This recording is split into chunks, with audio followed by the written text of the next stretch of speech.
Hello guys, bersama saya lagi dalam Alright Nopo Channel. Muhyiddin mengatakan PAS adalah parti ajaran sesat. Wah, itu antara kenyataan Muhyiddin sebelum ini. Walaupun ketika ini beliau sudah bersama dengan dengan parti PAS untuk menyesatkan dirinya, karena beliau sendiri menyatakan PAS adalah sebuah parti yang sesat. Itu antara kenyataan.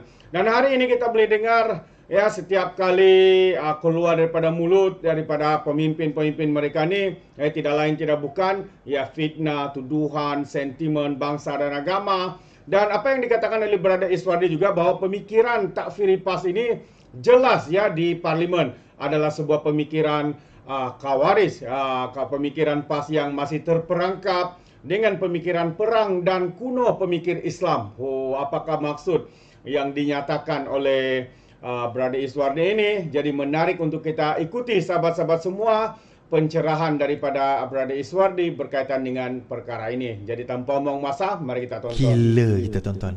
And that is why bila tonton tanya kenapa negara kita teruk, kenapa barang makin mahal, kenapa itu, kenapa ini, sebab dia. Inilah benda yang kita warisi selama ini. Ini benda yang kita warisi, yang kita nak kena selesaikan. Dan Alhamdulillah doa kita ni dah termakbul. Allah turunkan dan menangkan Datuk Seri Anwar Ibrahim dalam keadaan yang betul-betul kita memerlukan beliau.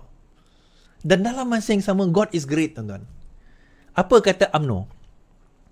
Bajet 1.9 bilion.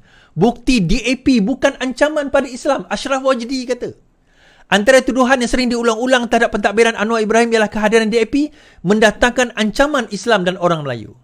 Pembangkang termasuk bekas Perdana Menteri Mahathir Mohamad mendakwa pengurusi PH tunduk kepada DAP kerana parti itu mempunyai bilangan kerusi parlimen terbanyak. Bagaimanapun, Sosok Agong UMNO Ashraf Wajdi menegaskan dakwaan tersebut tidak benar berdasarkan peruntukan 1.9 bilion Syiah Islam di bawah perbelanjaan 2024. Dia kata ini adalah lebih baik daripada tahun 2023, 1.5 bilion. Anwar Ibrahim juga bagi 1.5 bilion. Sekarang 1.9 bilion. Yang itu saja 3.4 bilion, tuan-tuan, dalam tempoh 2 tahun. 2 bajet. Jelas membuktikan dakwaan Islam semakin terancam dan diabaikan oleh Kerajaan Perpaduan Gabungan 18 parti politik hanya kerana ada DAP adalah jelas fitnah, katanya. Tuan-tuan, itu saya kata tadi, bila saya bawa numbers, saya bawa carta, saya bawa data, itu present pula dengan bajet dan sebagainya. Apa pembangkang punya hujah, tuan-tuan? Apa hujah terbaik pembangkang? Tak ada.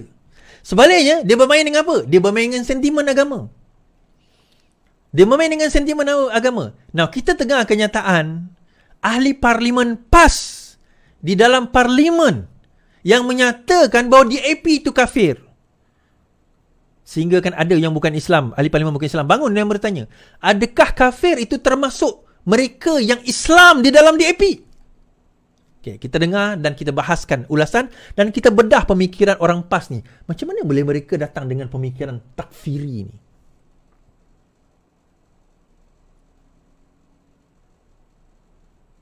Okay, alright.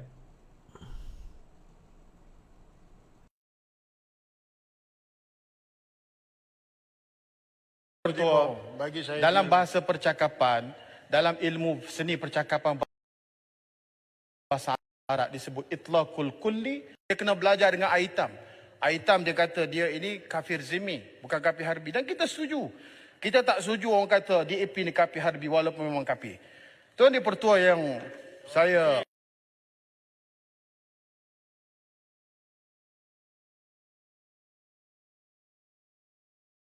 hormati, yang saya sayang. Speaker.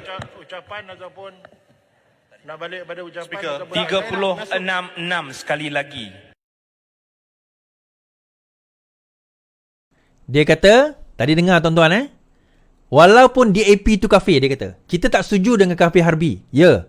Walaupun mereka kafir, walaupun DAP itu kafir. Kita dengar.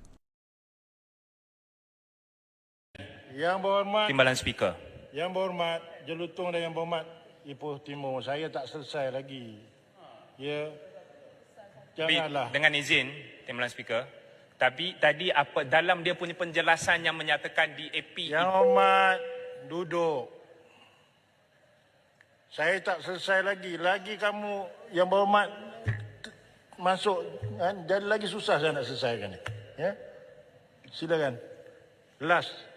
Ketua, dengan hanya kita berada di belah pembangkang, membangkang pemerintah dalam kerangka demokrasi yang diizinkan oleh Perlembagaan Persekutuan, maka kalau kita dilabelkan Yang sebagai Mohd, khawarij, Yang Mohd, tidak ada siapa pun yang tak tu- pernah jadi khawarij, termasuk Tambun, Yang termasuk Mohd, yang berhormat belah sana, sebab Yang pernah Mohd, jadi pembangkang. Yang Mohd, Ya, stick tu apa yang dibangkitkan. dan memang stick dah tu.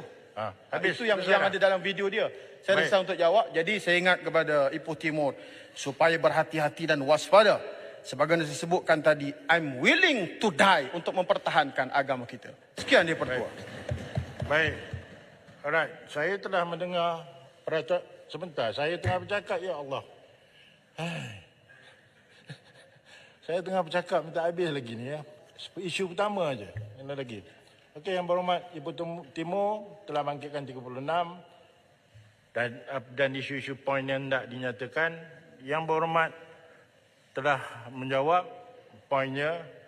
Bagi saya tidak boleh buat keputusan sekarang. Saya akan buat keputusan esok. Bentar, dengar ya. Saya akan buat keputusan sama ada ia melibatkan 36.2 kerana saya nak tengok balik. Ini pendirian saya. Baik, sekarang saya catatkan keputusan ini, saya naik besok, saya akan buat keputusan. I want to see, dengan izin, I want to see the facts of it. Apa yang dinyatakan oleh Yang Berhormat dan apa yang telah dibangkitkan Yang Berhormat. Okey? Speaker, Peraturan. Peraturan 36/4 menggunakan bahasa kurang sopan dan biadab. Tadi sebelum Yang Berhormat duduk selesai perbahasan, Yang Berhormat daripada Pengkalan Cepa, beliau telah mengeluarkan kenyataan, kita semua telah dengar bahawa DAP adalah kafir. Kita ada ahli-ahli parlimen daripada Bentong, daripada Bangi, daripada Bukit Bendera yang beragama Islam. Saya minta Yang Berhormat, kalau nak mengkafirkan kami tak ada masalah, tapi kenapa menyatakan DAP kafir sedangkan walhal Yang Berhormat daripada Bangi, Yang Berhormat daripada Bukit Bendera, Yang Berhormat daripada Bentong merupakan ahli-ahli parlimen yang beragama Islam, sama agama. Tolonglah jangan biadab macam ini Yang Berhormat. Saya minta Speaker, saya minta beliau tarik balik kenyataan itu. Sebab kenyataan yang dibuat oleh beliau, DAP adalah kafir, itu adalah kurang sopan dan memang biadab. Kalau saya tak bangun mempertahankan ahli-ahli parlimen daripada Bentong, Bangi, daripada Bukit Bendera yang bersama agama Islam dengan Yang Berhormat. Baik, Yang Berhormat, I got the point. Terima kasih. Duduk. Yang Berhormat, atas perkara 36/4 tadi, ya, saya pun mendengar perkara itu dan saya ambil nokta dan ambil pemantauan bahawa DAP semuanya bukannya kafir. Ya, itu satu kenyataan. Saya arahkan tajuk balik Yang Berhormat. Okey, Tuan Yang Pertua, saya setuju dengan Tuan Yang Pertua. Tadi saya sebut Mufti Pahang kata DAP kafir harbi. Ya, Yang Berhormat. Tidak, itu penipuan. Itu penipuan. Tolonglah. Tidak, Saya kata tidak. saya Itu adalah dengan penipuan. kepimpinan PAS Itu pada waktu penipuan. itu sampai keluar TV menyatakan Kalau tidak ada setuju maruah, dengan dakwaan tarik Mufti diri. Pahang itu. Tarik Yang kenyataan. Berhormat, Yang Berhormat, benda ni. Tolong. Dan Tuan Yang Pertua, dalam Duduk, bahasa Yang Berhormat, percakapan, duduk, Yang Berhormat, Tuan Yang Ipoh Pertua, Timur. Bagi saya dalam dulu. bahasa percakapan, dalam ilmu seni percakapan bahasa Arab disebut itlaqul kulli wa iradatul juz'i. Kita sebut secara menyeluruh tapi yang kita maksudkan hanya yang tertentu saja. Jadi yang saya maksudkan tadi ialah Jelutong, kafir, Ipoh Timur, kafir. Jadi saya sebut umum tapi yang dikehendaki ialah khusus kepada yang tertentu. Kalau itu tidak. disalah tapi Rupanya saya tarik itu. balik. Tapi saya sebut DAP kafir harbi yang didakwa oleh Mufti Pahang, kita tidak setuju kerana Tidak. konsekuensi dia sangat besar. Yang Pertua, saya setuju.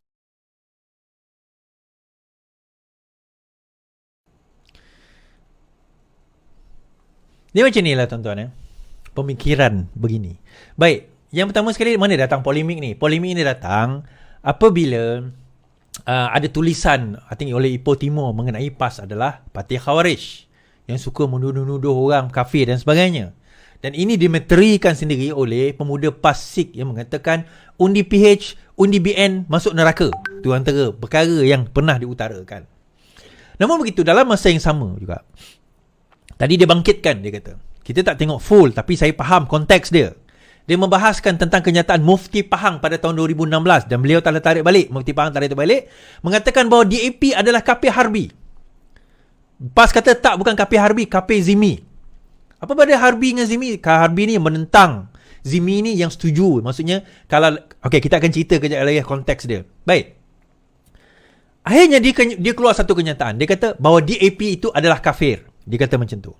Dan Julutong bangkit kata itu tidak betul, kena tarik balik kerana ada orang dalam DAP yang Islam. Macam mana dikatakan kafir? Kemudian dia kata itu adalah istilah bahasa.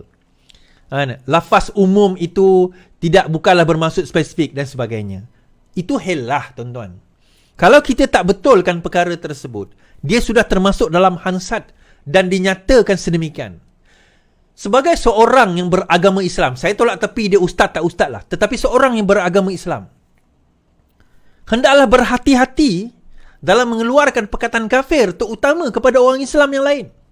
Hadis jelas menyatakan bahawa apabila kamu menyatakan kafir kepada sifulan, sedangkan tidak jelas, sedangkan kita tak tahu, tak ada bukti kekafiran dia, maka hukum kafir itu jatuh di antara kamu ataupun dia. Maksudnya di antara kamu yang menuduh ataupun yang dituduh. Maknanya kalau dia tak kafir, maka kamu yang menuduh itu kafir. Bukan kafir arti kata keluar Islam, berdosa besar. Implikasi menuduh seorang Islam yang lain sebagai fasik, sebagai kafir itu, implikasi dia besar. Tapi bagaimana seorang yang berkopiah, yang tak tahu dia ustaz ke tidak kan, yang mendapat tarbiyah Islam, nili-wili menuduh sesuka hati sedemikian. Okey, dia kata sebenarnya saya merujuk kepada kenyataan. Tetapi kalau sekiranya begitu, kenapa dia nak generalize perkataan itu? Ya, dia tarik balik. Tak apa, dia tarik balik. Tetapi ini merupakan satu pemikiran. Itu sebenarnya bagi saya helah.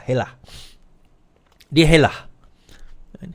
Pemikiran sebegini, takfiri sebegini, sebenarnya memang wujud dan memang orang kata apa, mekar dan bersemarak di dalam tarbiyah PAS. Tarbiyah PAS. Bukan semua orang PAS, tetapi ekstremis dalam PAS berpemikiran demikian. Puncanya antara lain tidak bukan daripada amanat Haji Hadi. Itu punca dia. Dan daripada situ kita lihat mana datangnya. Okey, kafir zimi dan kafir harbi ni apa? Pembahagian kafir zimi dan kafir harbi sekarang ni dah tak relevan. Sangat tidak relevan.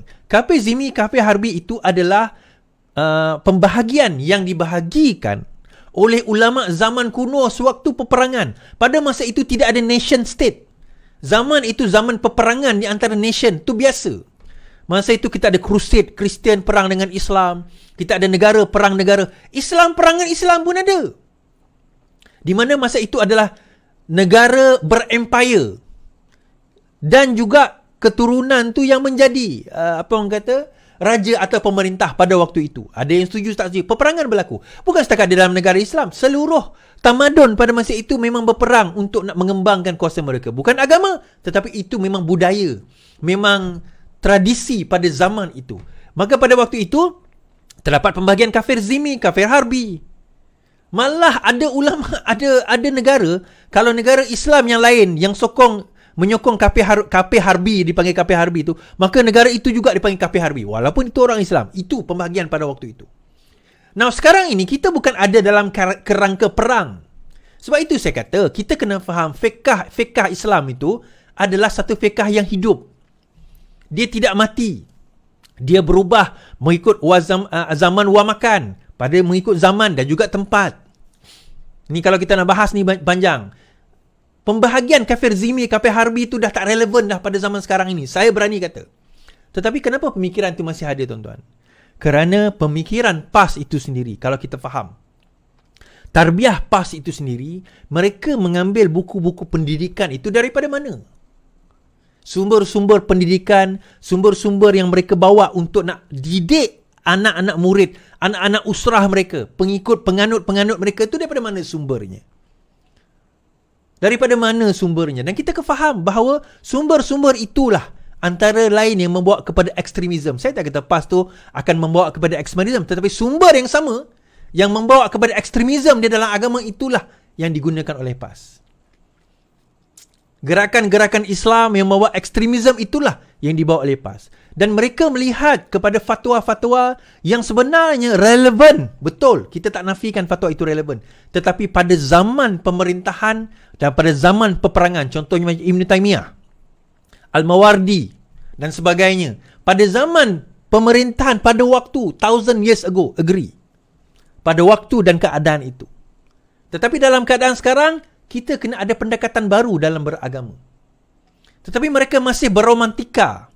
Mereka masih terpana. Mereka masih terbekum dan juga orang kata tertutup serta masih lagi terhimpit pemikiran mereka pada zaman itu. Dan tidak peliklah tuan-tuan kalau saya nak kata sehingga kan orang PAS sendiri kata perlembagaan kita adalah perlembagaan kafir.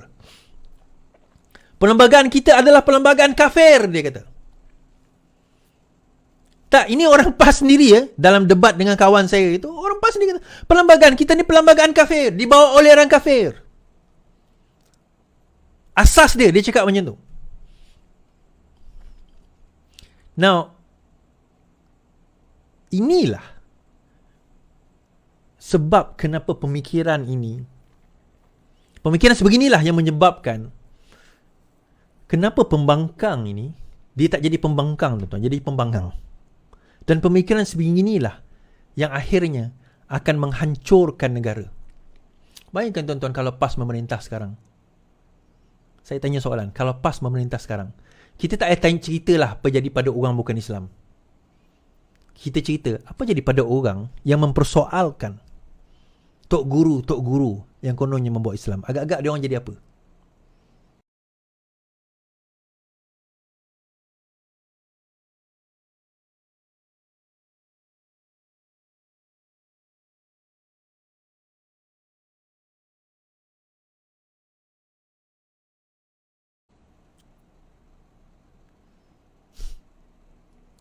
Kan? Tonton fikir. Alright guys, itu dia pencerahan daripada Brother Iswardi. Jadi menurut pencerahan dan juga pandangan Brother Iswardi, kami yang melihat di luar ini apa yang berlaku di parlimen, apa yang berlaku di luar ketika mereka berceramah, membuat kenyataan, ini menunjukkan betapa PAS ini adalah parti yang sanggup melakukan apa saja dengan menunggang agama, menunggang bangsa, demi apa? Kepentingan politik semata-mata. Kalau mereka katakan parti PAS ini adalah parti Islam, sebenarnya kami menolak parti PAS ini bukan kerana agama Islam, tetapi kami menolak parti PAS ini kerana seperti mana kenyataan daripada Muhyiddin Yassin, walaupun beliau sudah bersama dengan parti yang sesat ini yang dikatakannya dahulu sebagai parti ajaran sesat, inilah penyebabnya. Kita boleh lihat bagaimana secara terang-terangan pemimpin mereka mengatakan DAP ini kafir. Tapi boleh pula dia katakan bahwa yang dinyatakan itu bukan sebahagian daripada mereka yang memang kafir katanya. Sedangkan perkataan itu sangat jelas. Kalau di mahkamah, kalau perkara yang dibawa ke mahkamah, saya percaya dia akan merujuk kepada perkataan yang dikeluarkan. Katanya DAP adalah kafir. Maksudnya apabila dia katakan seperti itu, secara luasnya, dia menganggap bahwa DAP itu adalah kafir. Maksudnya orang-orang, tidak kira siapa yang ada dalam DAP, yang beragama Islam, yang Cina, yang India, yang ahli-ahli orang beragama Islam dan bangsa Melayu di dalam parti DAP juga adalah kafir. Itu adalah sebenarnya maksud yang dinyatakan. Tapi kita tahu mereka sanggup memusingkan segala kata-kata mereka demi apa? Katanya, demi untuk agama kami sanggup berjuang. Inilah namanya penunggangan agama. Kerana itu saya setuju dengan kenyataan daripada Brother Iswardi yang mengatakan bahawa pemikiran takfiri PAS ini jelas. Yang berlaku di parlimen adalah pemikiran Khawarij. Itu antara kenyataan yang dinyatakan oleh Brother Iswardi. Dan saya setuju dengan perkara ini. Bagaimana pula dengan anda sahabat-sahabat semua? Adakah anda setuju atau tidak? Anda boleh berikan komen anda dalam ruangan komen. Jadi terima kasih, sampai di sini saja. Izinkan saya untuk mengundurkan diri. Dan seperti biasa, peribahasa mengatakan, tapapun kangkap, 2 tahun keinginan, Dalam bahasa Melayunya, tepuk dadah, tanya selera. Sekian saya daripada Orang Dapat Channel. Kita berjumpa lagi. Bye-bye.